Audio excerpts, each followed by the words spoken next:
সেখান থেকে সরাসরি এগিয়ে যাবে সরকার প্রতি শ্রদ্ধা নিবেদন করে এবং তার জীবনের স্বপ্ন অখণ্ড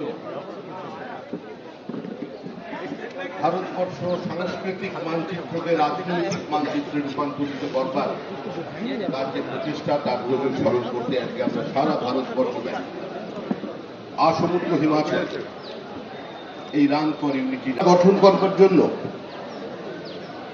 যখন কংগ্রেসের প্রত্যেকটি আঞ্চলিক প্রতিনিধি সভা থেকে নাম প্রস্তাব করতে পাঠানো হয়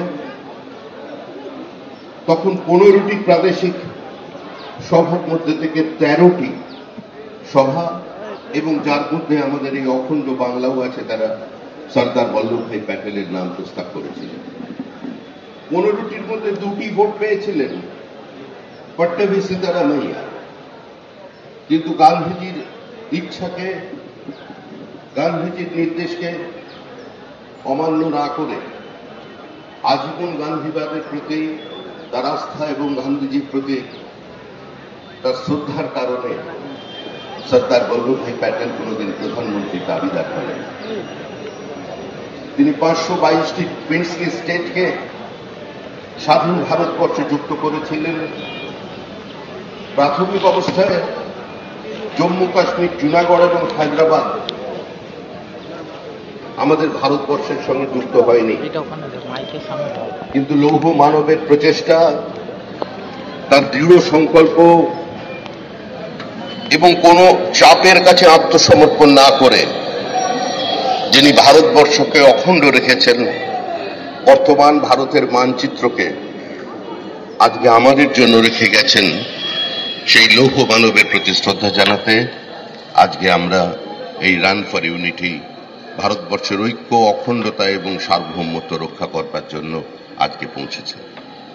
কিন্তু আজ স্বাধীনতা উত্তরকালেও সর্দার বল্লভভাই প্যাটেল তার জীবনের সর্বস্ব দিয়ে তিনি যা প্রতিষ্ঠা করে গেছেন, আমাদের এই রাজ্যে কিছুটা হলেও তার চ্যালেঞ্জের সম্মুখীন। সাইলেন্ট ডেমোগ্রাফিক ইনভেশন চলেছে ভারতবর্ষের ওপরে। পশ্চিমবঙ্গকে একটা প্যাসেজ বানিয়ে আজকে সীমাঞ্চল, বনাঞ্চল, ঝাড়খণ্ড, বিহারের ডেমোগ্রাফি পর্যন্ত বদলে যাচ্ছে। পশ্চিমবঙ্গের বিভিন্ন সীমান্তবর্তী জেলার জনসন্তুলন পাল্টে গিয়েছে। তাই আমাদের একমাত্র লক্ষ্য ভারতবর্ষকে অখণ্ড রাখা। আজ পশ্চিমবঙ্গের সামাজিক এবং রাজনৈতিক প্রেক্ষাপটে সর্দার বল্লভভাই প্যাটেল কতটা প্রাসঙ্গিক এই প্রজন্মকে আর নতুন করে বোঝাবার কোনো প্রয়োজন নেই।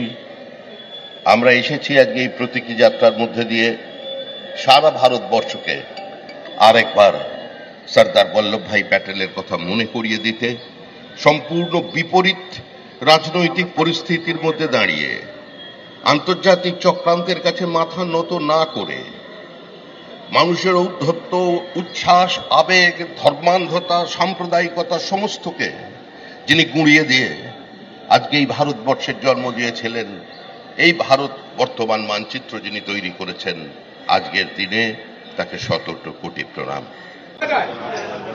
ভারতবর্ষ বরাবরই এই ধরনের চ্যালেঞ্জের মুখে পড়েছে। স্বাধীনতার শুরুতে যেভাবে বল্লভভাই প্যাটেল লৌহ মানবের ভূমিকা নিয়ে এই সমস্ত চ্যালেঞ্জকে মোকাবিলা করেছে, তারই স্মরণে তো আমরা এই গতি করছি। এই জন্য তো লৌহ মানব প্রয়োজন, এবং বর্তমানে ভারতবর্ষের গৃহমন্ত্রীও আর একজন লৌহ মানব, ওদের চিন্তার কোনো কারণ নেই।